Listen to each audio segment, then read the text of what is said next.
સમાચાર જૂનાગઢથી પ્રાપ્ત થઈ રહ્યા છે। જૂનાગઢની આલ્ફા સંસ્કૂલ વિવાદમાં આવી છે। શિક્ષકો અને ટ્રસ્ટીઓ પર ગેરવર્તનનો આરોપ લાગ્યો છે। આલ્ફા વિદ્યા સંકુલમાં હોસ્ટેલના વિદ્યાર્થીઓને પૂરતી સુવિધા ન મળતી હોવાનો આરોપ, શિક્ષકો વિદ્યાર્થીને મારે છે તેવો પણ આરોપ લાગ્યો છે। એક વિદ્યાર્થીની તબિયત લથડતા વાલીને જાણ પણ ન કરાઈ। 2 મહિનાથી આલ્ફા વિદ્યા સંકુલના ટ્રસ્ટી બદલાતા અસુવિધા હોવાનું વાલીઓનું કહેવું છે।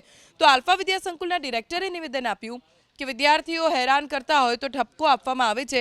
શિક્ષકોએ માર્યો હોવાના આરોપો ખોટા છે।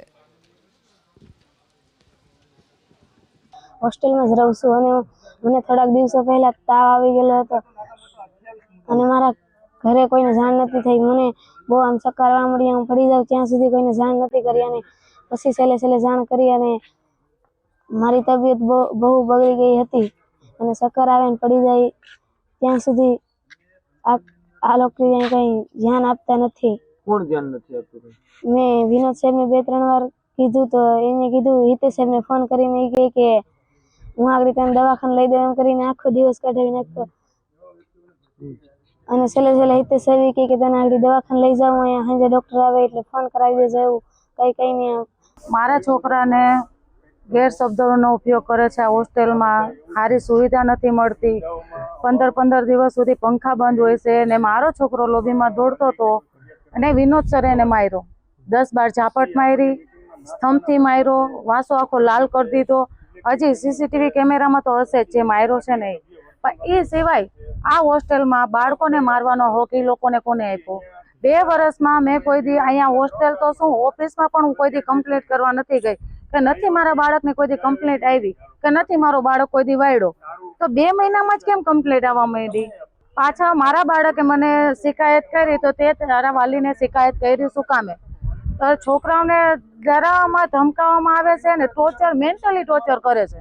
એસએસના ટીચરનું ઓછામાં ઓછા 20 વાલીઓએ કમ્પ્લેન કરી, તેમ છતાંય આજે કોઈ ભૂલ નથી।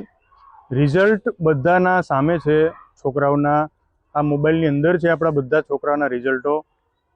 પછી અમુક પ્રશ્નો એવા છે કે ડૉક્ટર કોઈ યોગ્ય વ્યવસ્થા ન હોય, છેલ્લે છોકરાઓની પરિસ્થિતિ એવી થઈ જાય કે ઘરે જતાં એમને રસ્તામાં જ દાખલ કરવા પડે, ત્યાં સુધી આ લોકો છોકરાઓનું કંઈ સાંભળતા નથી, પોતાની જાણ નથી કરતા, મેડિકલમાં પોતાની અંદરથી દવાઓ આપી દે છે। પ્રશ્ન એવો હોય કે છોકરાઓને પોતાના સંતાન સમજીને ટોકતા હોય, જે ધમાલ કરતા હોય વાગી ના જાય તો ટોક્યા હોય, બરાબર। અને આ બધા પ્રશ્નોની બાબતમાં અમારા ટ્રસ્ટીસી આવશે 1 વીકમાં, તો બધા પ્રશ્નોનું સમાધાન થઈ જશે। પેરેન્ટ્સના જે બી પ્રશ્નો છે અને પેરેન્ટ્સ સાથે ટ્રસ્ટીસી મીટિંગ કરશે।